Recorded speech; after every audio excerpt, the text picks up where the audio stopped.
Story number 5. The 5 Orange Pips. When I glance over my notes and records of the Sherlock Holmes cases between the years 82 and 90, I am faced by so many which present strange and interesting features that it is no easy matter to know which to choose and which to leave. Some, however, have already gained publicity through the papers, and others have not offered a field for those peculiar qualities which my friend possessed in so high a degree, and which it is the object of these papers to illustrate. Some, too, have baffled his analytical skill, and would be as narratives, beginnings without an ending, while others have been but partially cleared up, and have their explanations founded rather upon conjecture and surmise than on that absolute logical proof which was so dear to him. There is, however, one of these last, which was so remarkable in its details, and so startling in its results, that I am tempted to give some account of it, in spite of the fact that there are points in connection with it which never have been, and probably never will be, entirely cleared up. The year 87 furnished us with a long series of cases of greater or lesser interest, of which I retain the records. Among my headings under this one 12 months I find an account of the adventure of the Paradol Chamber, of the Amateur Mendicant Society who held a luxurious club in the lower vault of a furniture warehouse, of the facts connected with the loss of the British barque Sophie Anderson, of the singular adventures of the Grice Pattersons in the islands of Uffa, and finally of the Camberwell poisoning case. In the latter, as may be remembered, Sherlock Holmes was able, by winding up the dead man's watch, to prove that it had been wound up 2 hours before, and that therefore the deceased had gone to bed within that time, a deduction which was of the greatest importance in clearing up the case. All these I may sketch out at some future date, but none of them present such singular features as the strange train of circumstances which I have now taken up my pen to describe. It was in the latter days of September, and the equinoctial gales had set in with exceptional violence. All day the wind had screamed and the rain had beaten against the windows, so that even here in the heart of great, handmade London we were forced to raise our minds for the instant from the routine of life and to recognize the presence of those great elemental forces which shriek at mankind through the bars of his civilization, like untamed beasts in a cage. As evening drew in, the storm grew higher and louder, and the wind cried and sobbed like a child in the chimney. Sherlock Holmes sat moodily at one side of the fireplace, cross-indexing his records of crime, while I at the other was deep in one of Clarke Russell's fine sea stories, until the howl of the gale from without seemed to blend with the text, and the splash of the rain to lengthen out into the long swash of the sea waves. My wife was on a visit to her mother's, and for a few days I was a dweller once more in my old quarters at Baker Street. "Why?" said I, glancing up at my companion. "That was surely the bell. Who could come tonight? Some friend of yours, perhaps?" "Except yourself, I have none," he answered. "I do not encourage visitors." "A client, then?" "If so, it is a serious case. Nothing less would bring a man out on such a day and at such an hour. But I take it that it is more likely to be some crony of the landlady's." Sherlock Holmes was wrong in his conjecture, however, for there came a step in the passage and a tapping at the door. He stretched out his long arm to turn the lamp away from himself and towards the vacant chair upon which a newcomer must sit. "Come in," said he.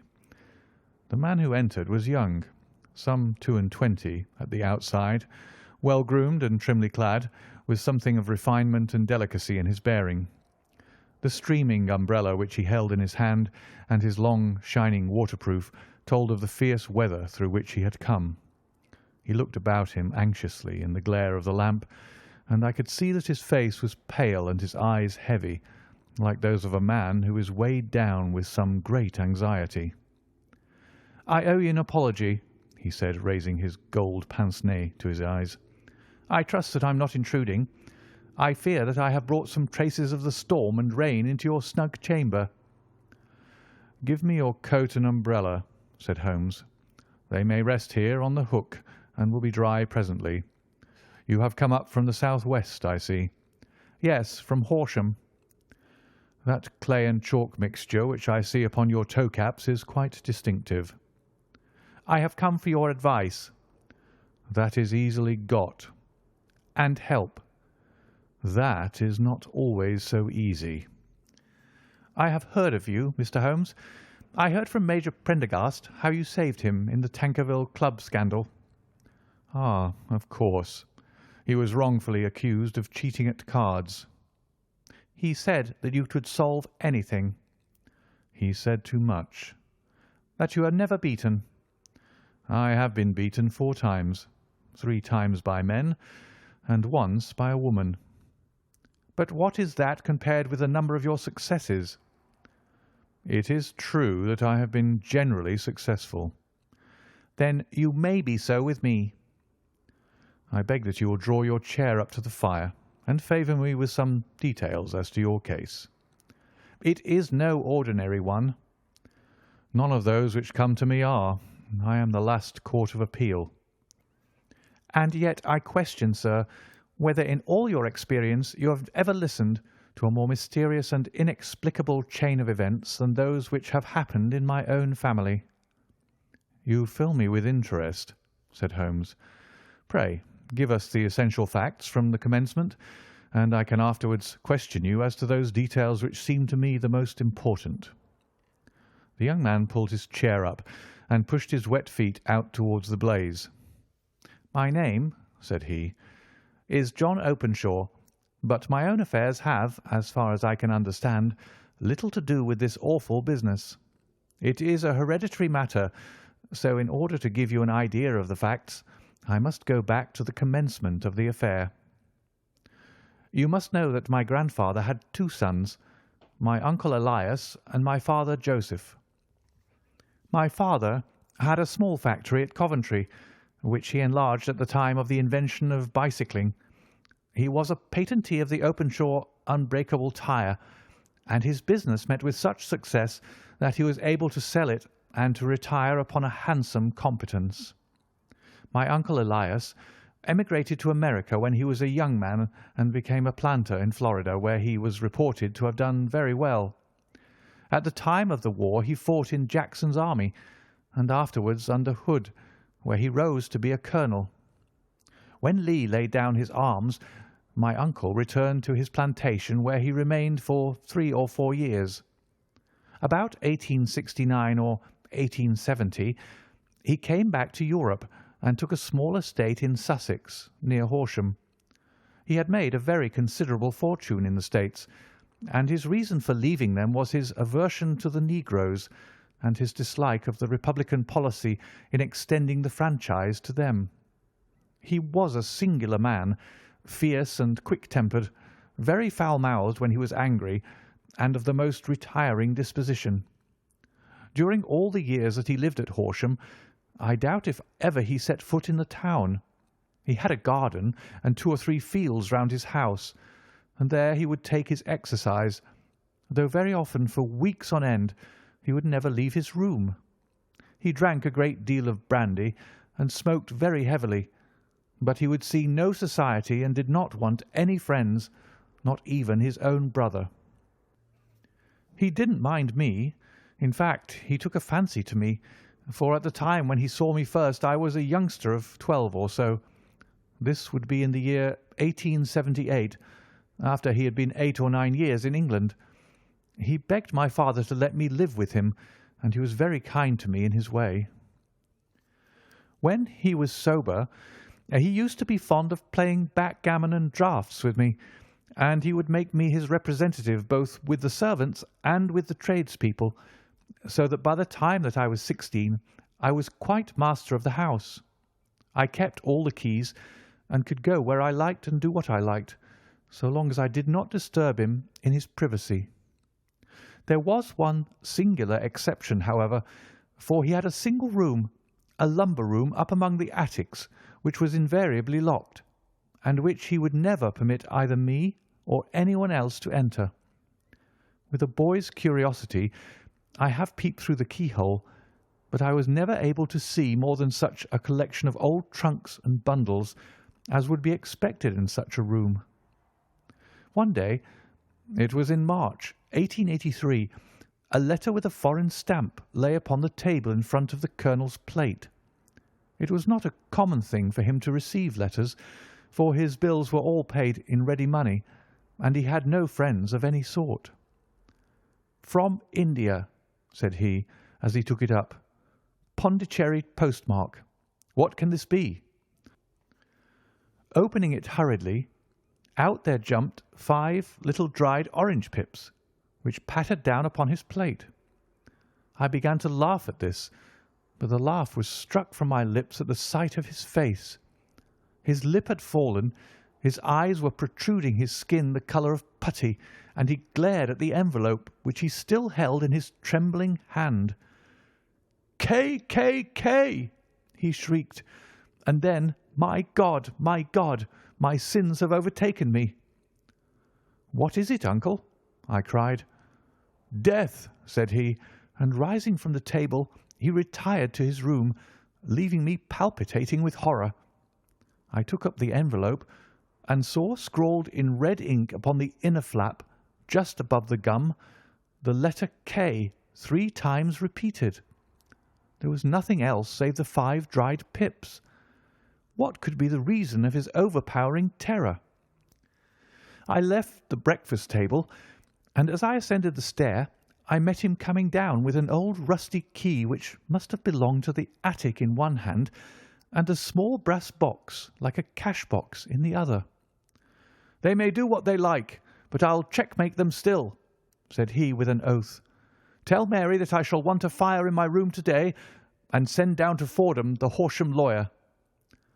I did as he ordered, and when the lawyer arrived I was asked to step up to the room.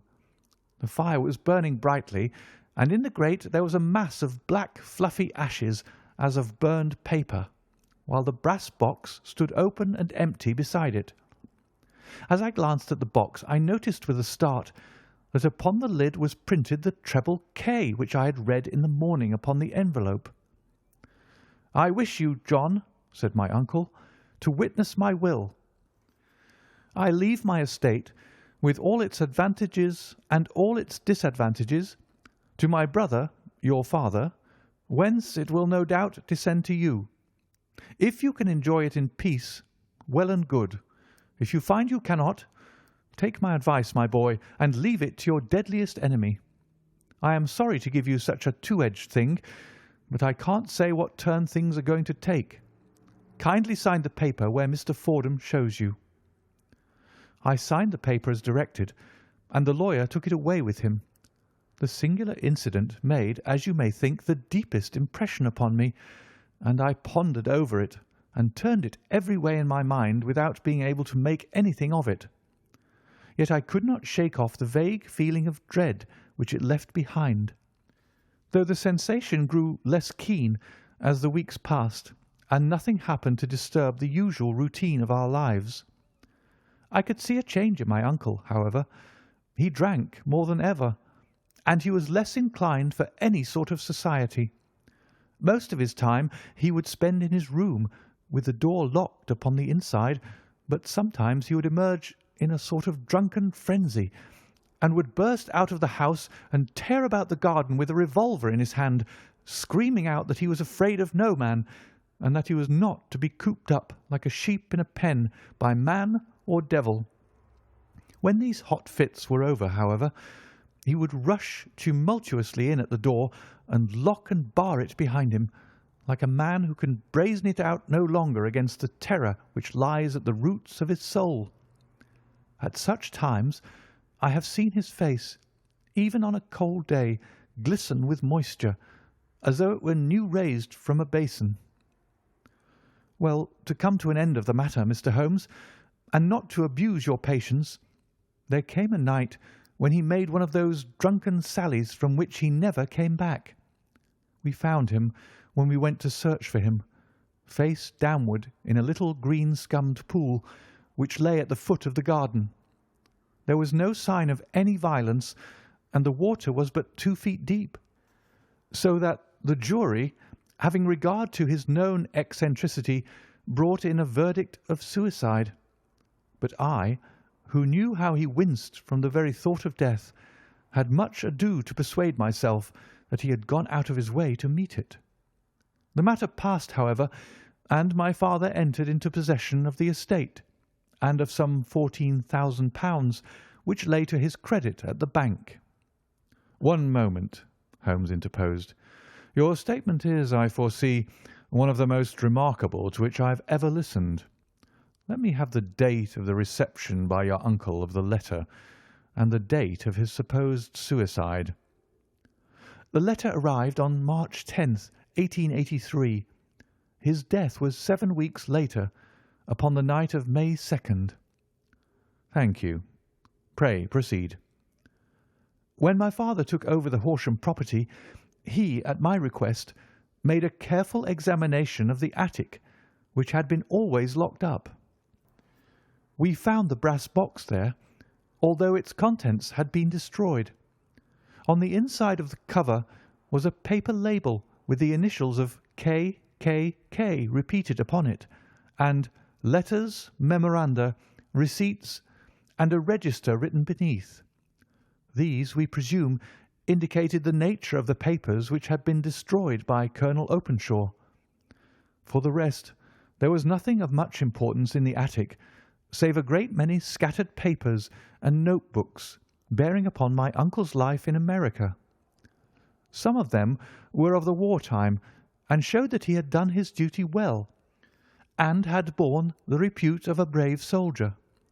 Others were of a date during the reconstruction of the Southern States, and were mostly concerned with politics, for he had evidently taken a strong part in opposing the carpet-bag politicians who had been sent down from the north.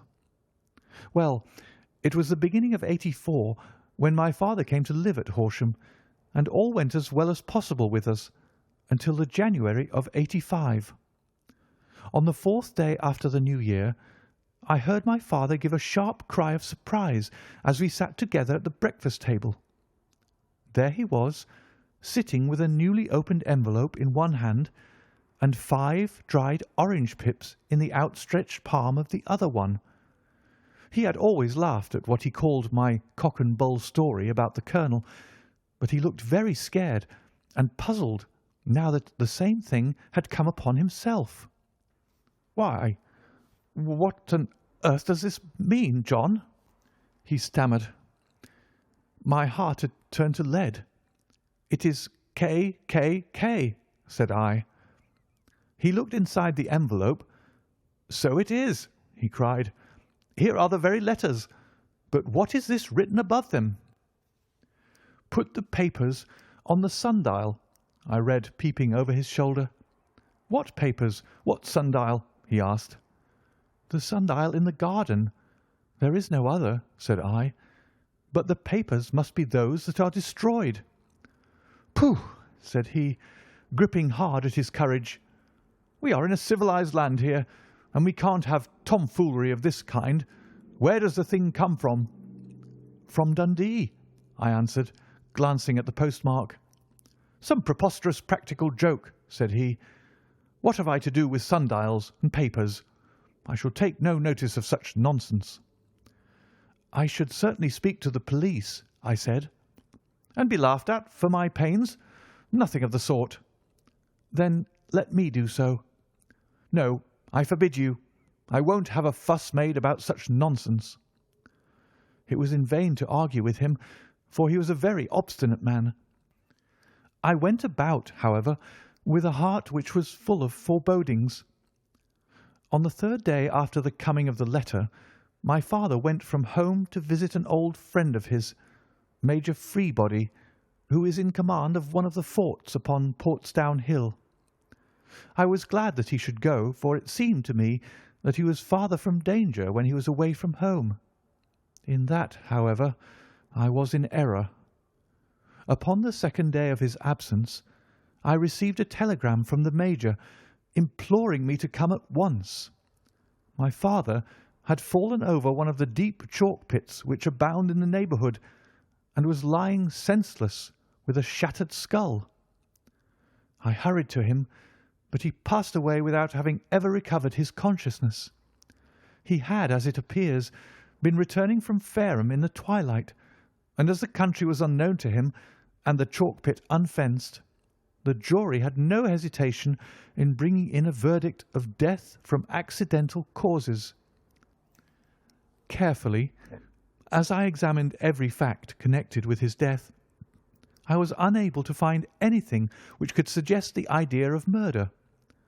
There were no signs of violence, no footmarks, no robbery, no record of strangers having been seen upon the roads, and yet I need not tell you that my mind was far from at ease, and that I was well nigh certain that some foul plot had been woven round him. In this sinister way I came into my inheritance. You will ask me why I did not dispose of it. I answer because I was well convinced that our troubles were in some way dependent upon an incident in my uncle's life, and that the danger would be as pressing in one house as another. It was in January '85 that my poor father met his end, and 2 years and 8 months have elapsed since then. During that time I have lived happily at Horsham, and I had begun to hope that this curse had passed away from the family, and that it had ended with the last generation. I had begun to take comfort too soon, however.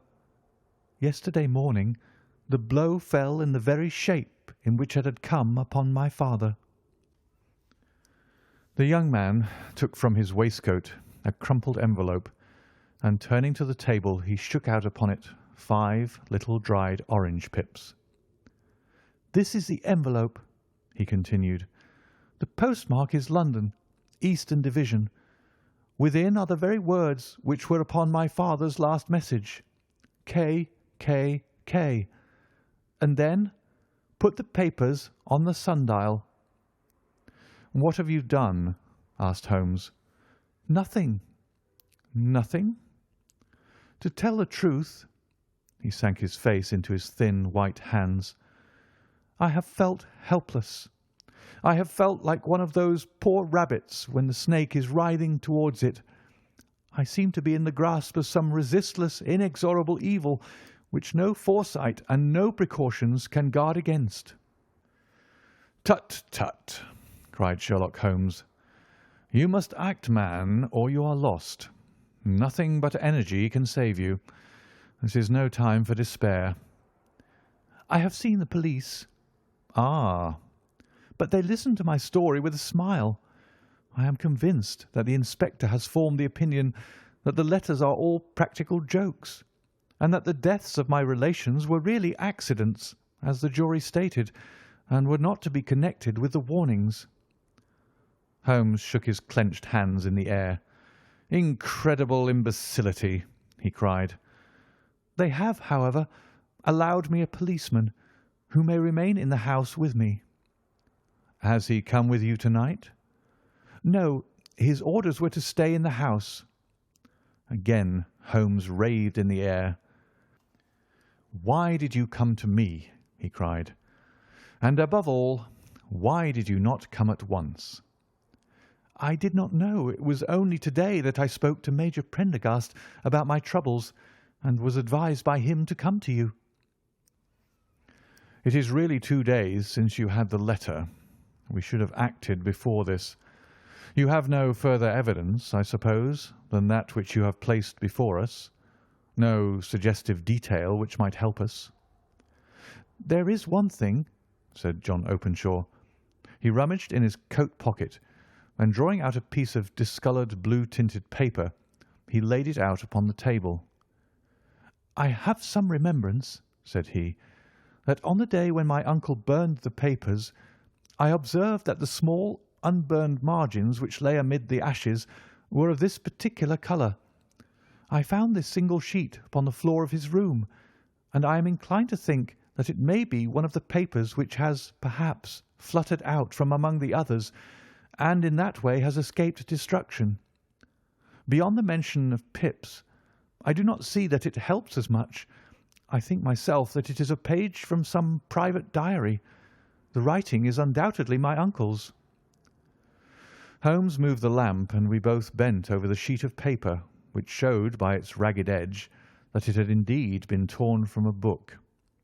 It was headed March 1869, and beneath were the following enigmatical notices: 4th, Hudson came, same old platform. 7th, set the pips on Macaulay, Paramore, and John Swain of St. Augustine. 9th, Macaulay cleared. 10th, John Swain cleared. 12th, visited Paramore. All well. "Thank you," said Holmes, folding up the paper and returning it to our visitor. "And now you must on no account lose another instant. We cannot spare time even to discuss what you have told me. You must get home instantly and act." "What shall I do?" "There is but one thing to do. It must be done at once. You must put this piece of paper which you have shown us into the brass box which you have described. You must also put in a note to say that all the other papers were burned by your uncle, and that this is the only one which remains. You must assert that in such words as will carry conviction with them. Having done this, you must at once put the box out upon the sundial as directed. Do you understand?" "Entirely." "Do not think of revenge or anything of the sort at present. I think that we may gain that by means of the law, but we have our web to weave, while theirs is already woven. The first consideration is to remove the pressing danger which threatens you. The second is to clear up the mystery and to punish the guilty parties."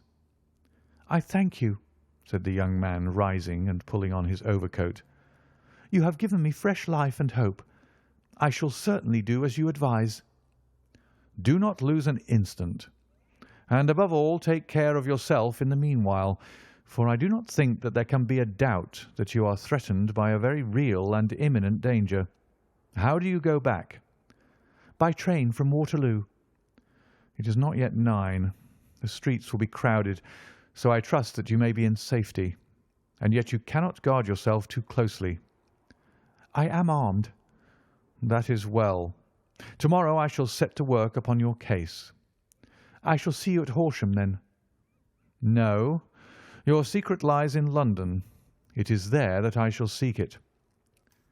"Then I shall call upon you in a day or in 2 days with news as to the box and the papers. I shall take your advice in every particular."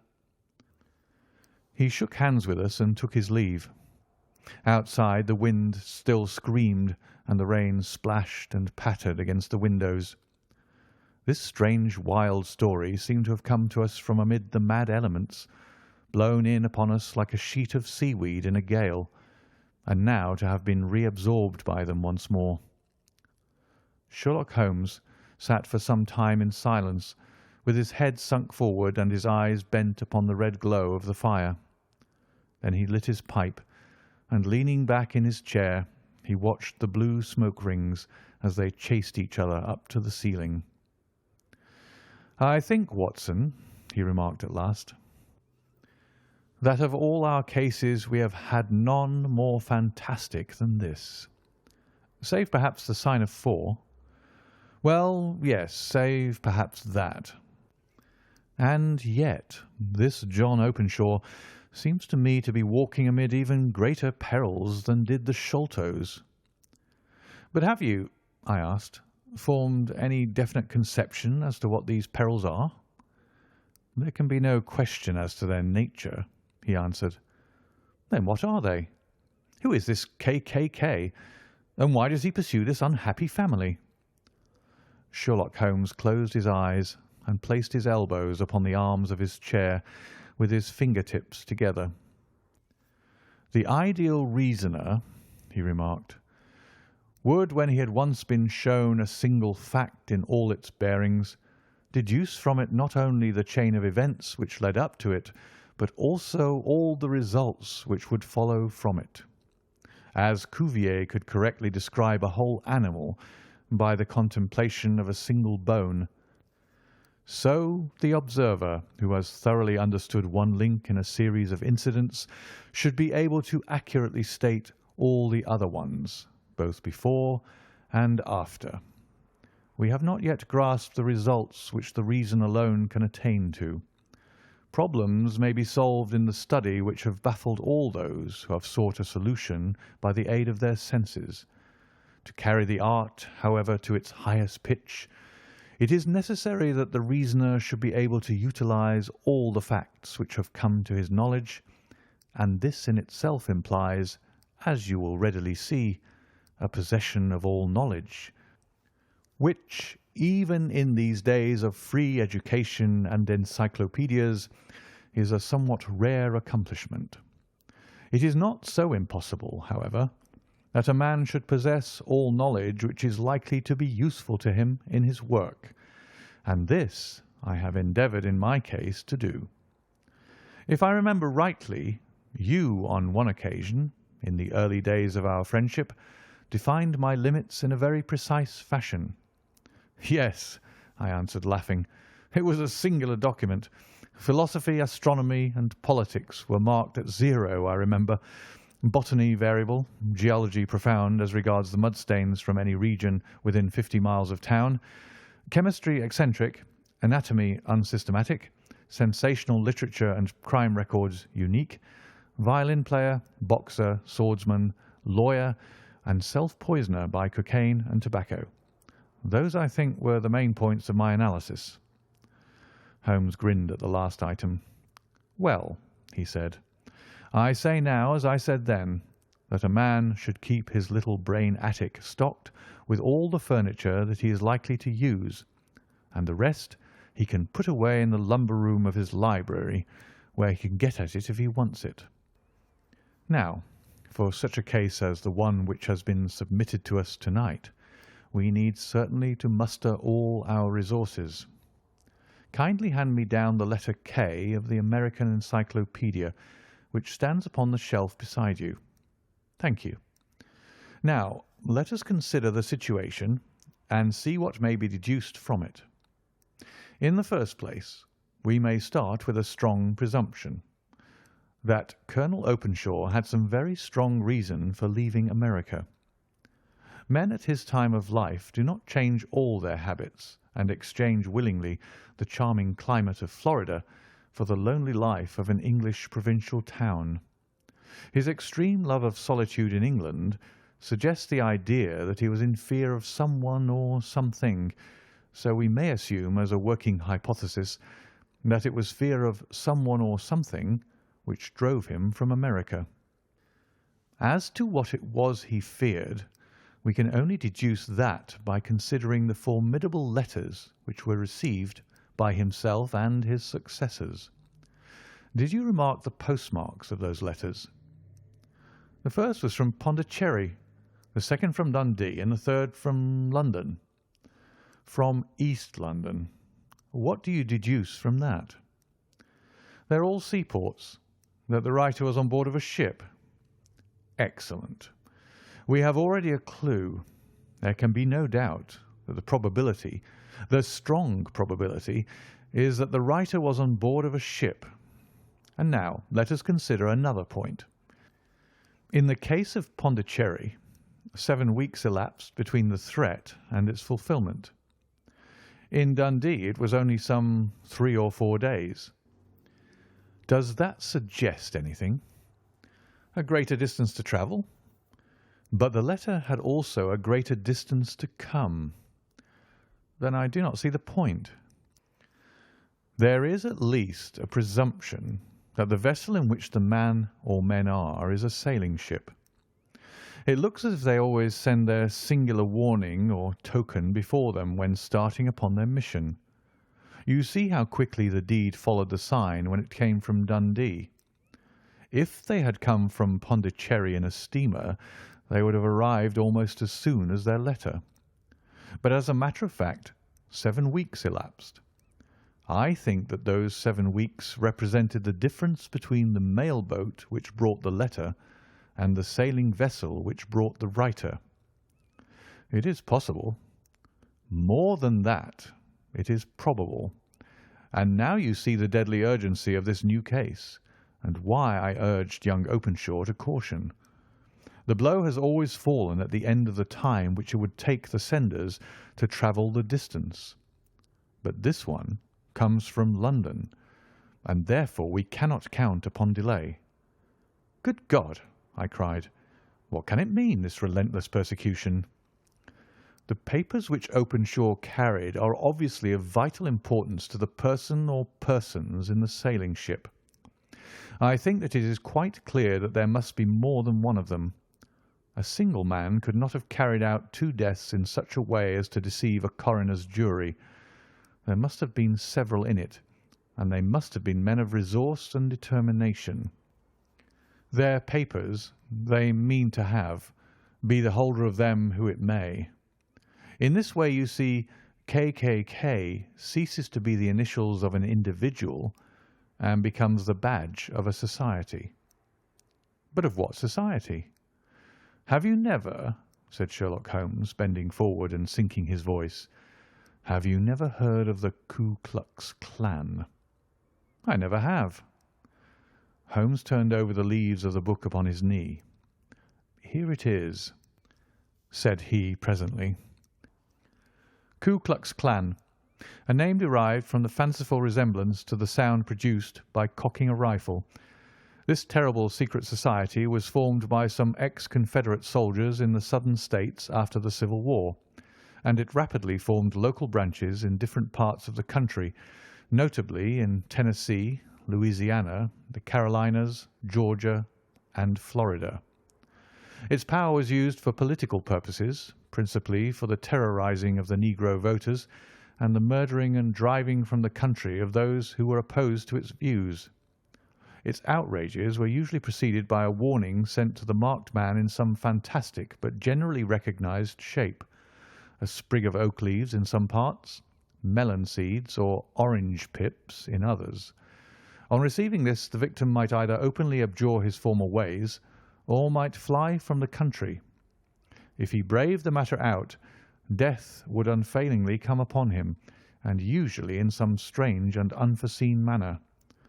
So perfect was the organization of the society, and so systematic its methods, that there is hardly a case upon record where any man succeeded in braving it with impunity, or in which any of its outrages were traced home to the perpetrators. For some years the organization flourished in spite of the efforts of the United States government and of the better classes of the community in the South. Eventually, in the year 1869, the movement rather suddenly collapsed, although there have been sporadic outbreaks of the same sort since that date. "You will observe," said Holmes, laying down the volume, "that the sudden breaking up of the society was coincident with the disappearance of Openshaw from America with their papers. It may well have been cause and effect. It is no wonder that he and his family have some of the more implacable spirits upon their track. You can understand that this register and diary may implicate some of the first men in the South, and that there may be many who will not sleep easy at night until it is recovered. Then the page we've seen is such as we might expect. It ran, if I remember right, sent the pips to A, B, and C, that is, sent the society's warning to them. Then there are successive entries that A and B cleared or left the country, and finally that C was visited with, I fear, a sinister result for C. Well, I think, Doctor, that we may let some light into this dark place, and I believe that the only chance young Openshaw has in the meantime is to do what I have told him. There is nothing more to be said or to be done tonight, so hand me over my violin, and let us try to forget for half an hour the miserable weather and the still more miserable ways of our fellow men." It had cleared in the morning, and the sun was shining with a subdued brightness through the dim veil which hangs over the great city. Sherlock Holmes was already at breakfast when I came down. "You will excuse me for not waiting for you," said he. "I have, I foresee, a very busy day before me in looking into this case of young Openshaw's." "What steps will you take?" I asked. It will very much depend upon the results of my first inquiries. I may have to go down to Horsham after all." "You will not go there first?" "No, I shall commence with the city. Just ring the bell and the maid will bring up your coffee." As I waited, I lifted the unopened newspaper from the table and glanced my eye over it. It rested upon a heading which sent a chill to my heart. "Holmes," I cried, "you are too late." "Ah," said he, laying down his cup. "I feared as much. How was it done?" He spoke calmly, but I could see that he was deeply moved. "My eye caught the name of Openshaw and the heading 'Tragedy near Waterloo Bridge.' Here is the account. Between 9 and 10 last night, Police Constable Cook of the H Division on duty near Waterloo Bridge heard a cry for help and a splash in the water. The night, however, was extremely dark and stormy, so that in spite of the help of several passers-by, it was quite impossible to effect a rescue. The alarm, however, was given, and by aid of the water police, the body was eventually recovered.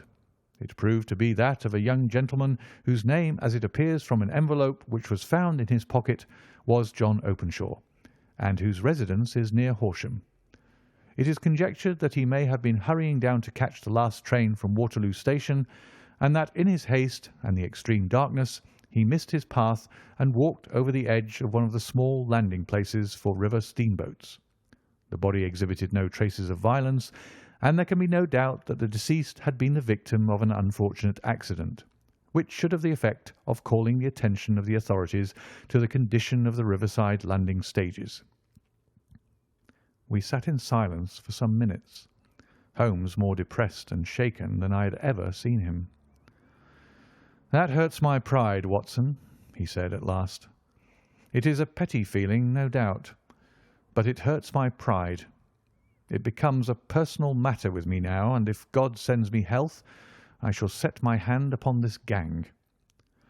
That he should come to me for help, and that I should send him away to his death." He sprang from his chair and paced about the room in uncontrollable agitation, with a flush upon his sallow cheeks and a nervous clasping and unclasping of his long, thin hands. "They must be cunning devils," he exclaimed at last. "How could they have decoyed him down there? The embankment is not on the district line to the station. The bridge, no doubt, was too crowded, even on such a night, for their purpose. Well, Watson, we shall see who will win in the long run. I am going out now." "To the police?" "No, I shall be my own police. When I have spun the web they may take the flies, but not before." All day I was engaged in my professional work, and it was late in the evening before I returned to Baker Street. Sherlock Holmes had not come back yet. It was nearly 10 o'clock before he entered, looking pale and worn. He walked up to the sideboard, and tearing a piece from the loaf, he devoured it voraciously, washing it down with a long draught of water. "You are hungry?" I remarked. "Starving. It had escaped my memory. I have had nothing since breakfast." "Nothing?" "Not a bite. I had no time to think of it." "And how have you succeeded?" "Well, you have a clue?" "I have them in the hollow of my hand. Young Openshaw shall not long remain unavenged. Why, Watson, let us put their own devilish trademark upon them. It is well thought of." "What do you mean?" He took an orange from the cupboard, and tearing it to pieces, he squeezed out the pips upon the table. Of these he took 5 and thrust them into an envelope. On the inside of the flap he wrote S.H. for J.O. Then he sealed it and addressed it to Captain James Calhoun, Bark Lone Star, Savannah, Georgia. "That will await him when he enters port," said he, chuckling. "It may give him a sleepless night. He'll find it as sure a precursor of his fate as Openshaw did before him." "And who is this Captain Calhoun?" "The leader of the gang. I shall have the others, but he first." "How did you trace it, then?" He took a large sheet of paper from his pocket, all covered with dates and names. "I have spent the whole day," said he, "over Lloyd's registers and files of the old papers, following the future career of every vessel which touched at Pondicherry in January and February in '83. There were 36 ships of fair tonnage which were reported there during those months. Of these, one, the Lone Star, instantly attracted my attention, since, although it was reported as having cleared from London, the name is that which is given to one of the states of the Union. Texas, I think.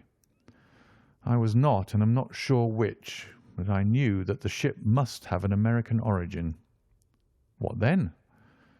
I searched the Dundee records, and when I found that the barque Lone Star was there in January '85, my suspicion became a certainty. I then inquired as to the vessels which lay at present in the port of London. Yes, the Lone Star had arrived here last week. I went down to the Albert Dock and found that she had been taken down the river by the early tide this morning, homeward bound to Savannah. I wired to Gravesend and learned that she had passed some time ago, and as the wind is easterly, I have no doubt that she is now past the Goodwins and not very far from the Isle of Wight." "What will you do, then?" "Oh, I have my hand upon him. He and the two mates are, as I learn, the only native-born Americans in the ship. The others are Finns and Germans. I know also that they were all three away from the ship last night. I had it from the stevedore, who's been loading their cargo. By the time that their sailing ship reaches Savannah, the mail-boat will have carried this letter, and the cable will have informed the police of Savannah that these three gentlemen are badly wanted here upon a charge of murder. There is ever a flaw, however, in the best laid of human plans, and the murderers of John Openshaw were never to receive the orange pips which would show them that another, as cunning and as resolute as themselves, was upon their track. Very long and very severe were the equinoctial gales that year. We waited long for news of the Lone Star of Savannah, but none ever reached us. We did at last hear that somewhere, far out in the Atlantic, a shattered stern post of a boat was seen swinging in the trough of a wave, with the letters L.S. carved upon it. And that is all which we shall ever know of the fate of the Lone Star. End of the 5 Orange Pips.